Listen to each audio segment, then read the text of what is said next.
Michael was one of a kind. I thinking back to when we met and the many times that we spent together.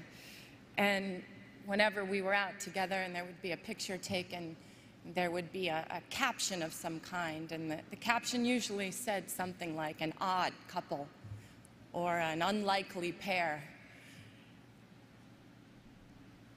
But to us,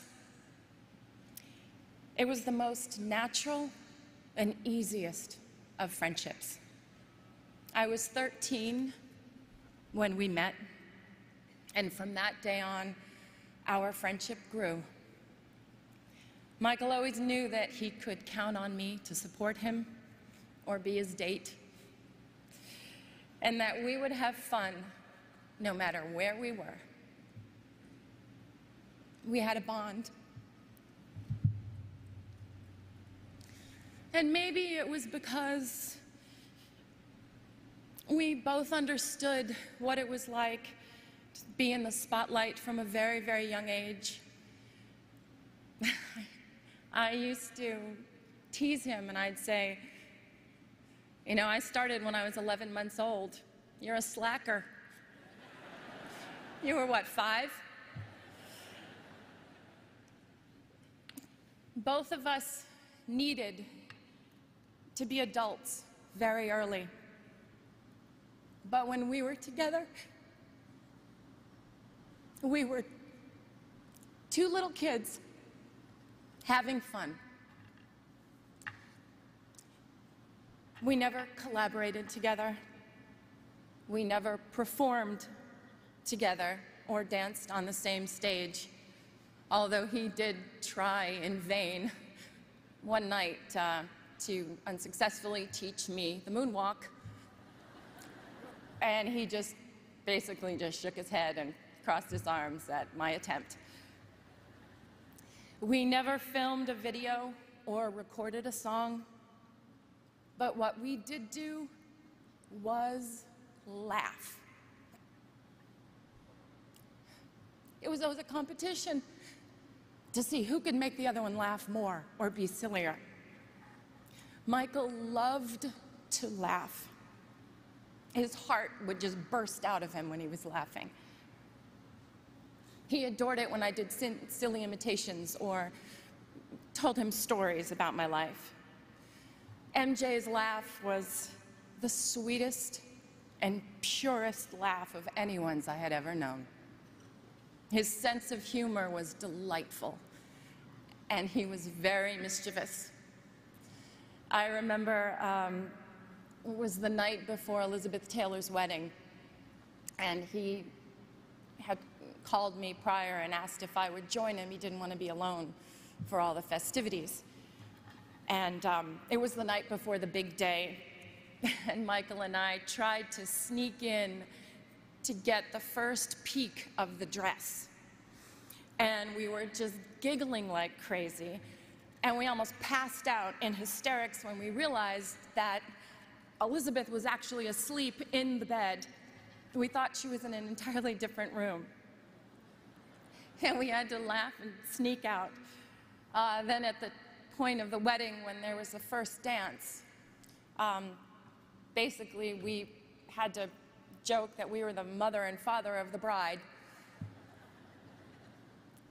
Yes, it may have seemed very odd to the outside, but we made it fun and we made it real.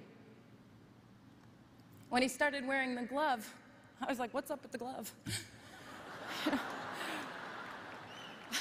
I was like, look, if you're gonna hold my hand, it better be the non-gloved one, because sequins really hurt me. He would dig in.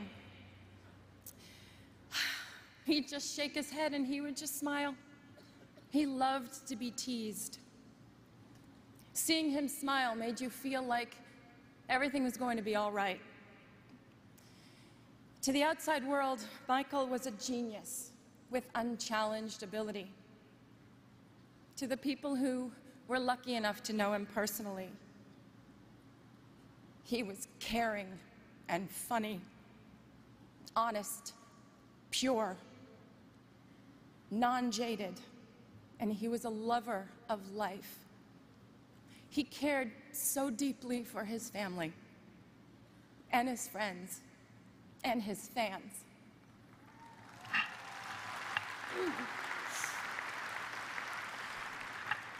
He was often referred to as the king, but the Michael that I knew always reminded me more of the Little Prince. Thinking of him now, I'd like to share a passage from the book.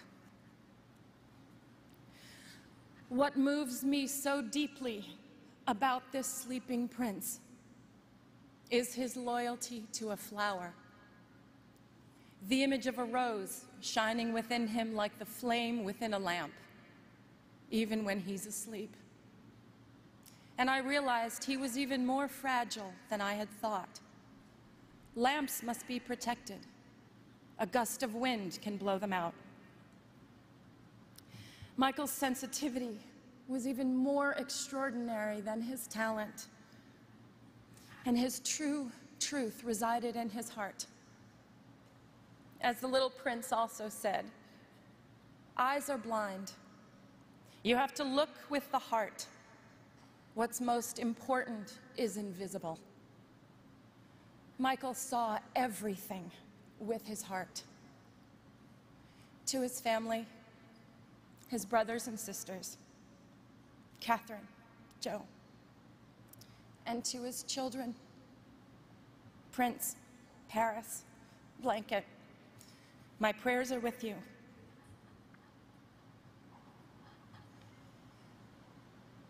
Michael's favorite song was not one of the countless masterpieces that he gave us, but it was a song that Charlie Chaplin wrote for the movie Modern Times. It's called Smile. And there's a line in the song that says, "Smile though your heart is aching." Today, although our hearts are aching, we need to look up where he is undoubtedly perched in a crescent moon, and we need to smile.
Smile, though your heart is aching. Smile, even though it's breaking.